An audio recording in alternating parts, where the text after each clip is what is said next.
And former astronaut Leroy Chiao is back with us tonight.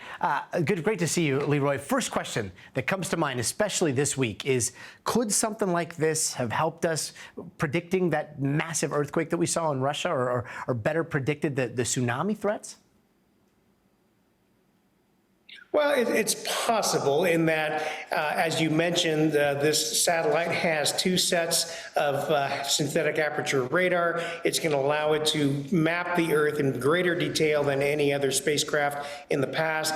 And so could it possibly sense slight motions to tectonic plates? Maybe. And, the data are only going to help, right? So it's pretty incredible that we're going to be able to map the Earth in such great granularity. And also the big significant thing about this, as you pointed out, big collaboration between the Indian Space Agency and NASA providing one of the synthetic aperture radars, and India launching and providing the satellite as well as the other instrument.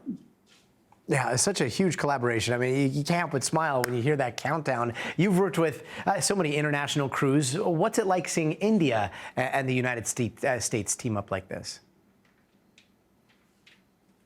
Well, India and the United States have been working together for a number of years, but this is kind of the most visible and one of the bigger collaborations to date. And so it's exciting. I think anytime you see collaboration in space between nations, it's a good thing. It helps to build the relationship, the overall relationship between the countries. And so I'm all for it, and I'm glad it was a big success. Looks like it got into orbit without any faults. And so we're looking forward to the data it's going to be sending back. Yeah, a needed success in a day where there is a lot of uncertainty. And I do want to ask, NASA has been going through a lot of big changes, layoffs, resignations, mass resignations. Are you worried about the potential for collaborations like this one in the future with everything that we see going on? Well, to be clear, there haven't been any layoffs or resignations per se.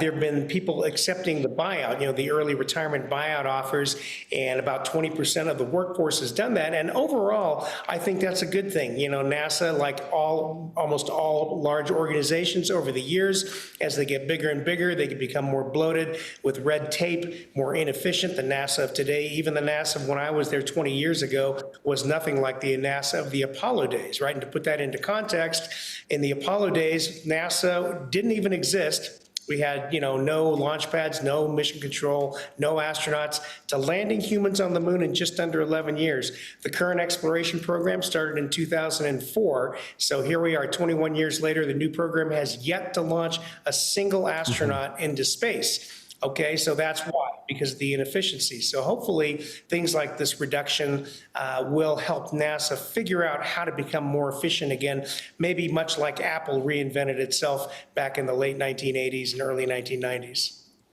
And you've seen how slow things can take over at NASA under some of this bloating. Do you think that that's going to happen soon? Well, I hope so. I hope this helps. NASA needs to kind of figure out how to become more efficient, more nimble, and maybe it'll take someone like, Steve Jobs at Apple. They were kind of heading in that direction when Steve Jobs came back to Apple and helped take over and bring it back to where they used to be. So we'll have to wait and see, but my fingers are crossed. We sure will. Thank you so much for joining us tonight. And